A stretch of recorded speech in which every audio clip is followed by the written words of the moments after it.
Assalamualaikum, my name is Cepaka Natasha binti Abdul Ghaffar, number matric 2019283184 from BA 1195E.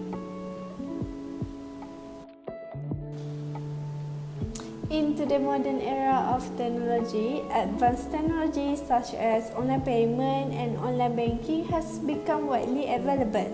Many cases regarding online fraud, such as scamming using bank name or sudden losing money in their account, is happened quite a lot. In this report, I do a deep research regarding duties of banker and duties of customer, which will allow the reader to protect themselves from injustice case, also to apply this in real life situation.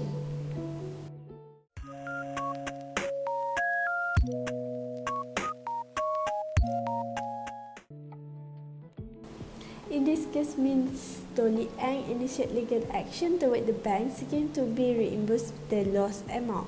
Ms. Dolly claimed that she had been deceived by a man claiming to be a police officer who said her inheritance fund was under the supervision of authorities. The person asked her to open a new account to transfer all her money there because she kept her money to several accounts in separate banks. She followed the instruction and transferred all Rm 4.3 billion to the account. However, after 2 months, she found out that only 14,000 ringgit were left in her saving. From the printed statement that she obtained, the bank showed that the money was transferred into 18 personal accounts within 45 days, where 9,999 ringgit transactions were done 15 times a day, making 459 transactions done. She was furious how bank letting the money to be transferred even though she never registered for internet banking facility under the account, and how the bank can allow the transaction without verification from her. She has reported the case to take action to the bank.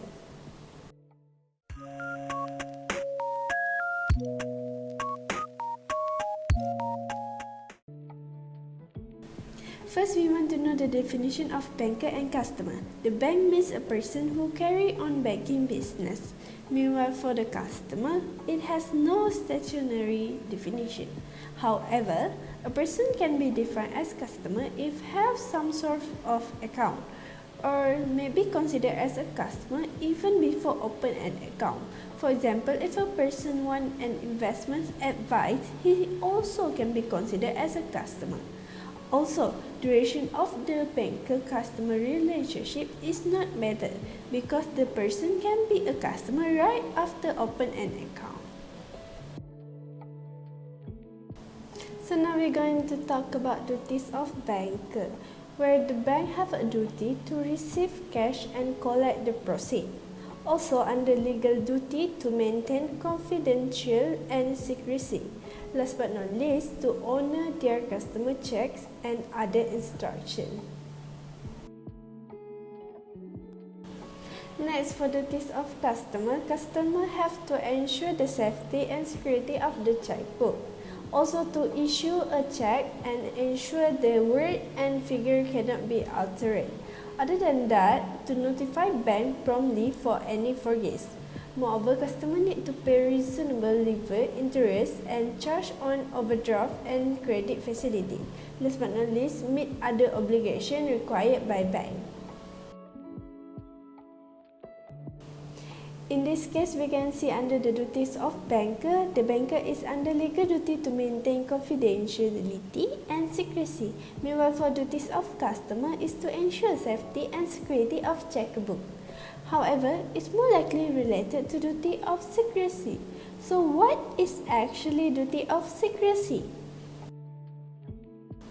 Duty of secrecy is a banker is under an ongoing duty of secrecy to its customer and is responsible for keeping information about their financial affairs confidential at all times. Here's some law under the duty of secrecy.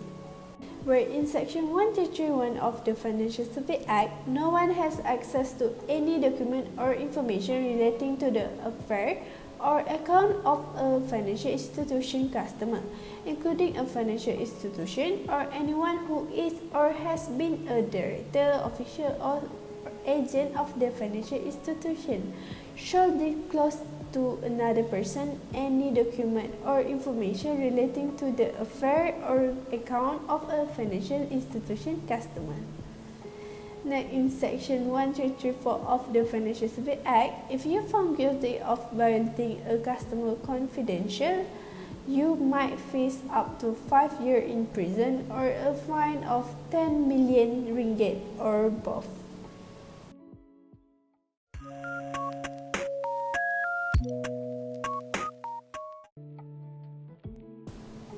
From the information, we can conclude that Ms. Dolly Ang has the right to claim the losses, like stated under the duties of banker, where the bank should not let the money in her saving account to be transferred without her permission. In the duty of secrecy, bank should not disclose her information to the third party. In this case, even though Ms. Dolly Ang registered with the bank, but she never opened any online banking. It was a bank duty to secure the customer information, but somehow someone else able to open an online banking of her account. The bank should try contact Ms. Dolly Ng about the unusual activity that happened within her account. Also, the bank cannot charge her for her negligence, like stated in the duties of customer, that she has to secure her personal information and financial instrument. This is because she did not share any of her personal information like PIN or any social security.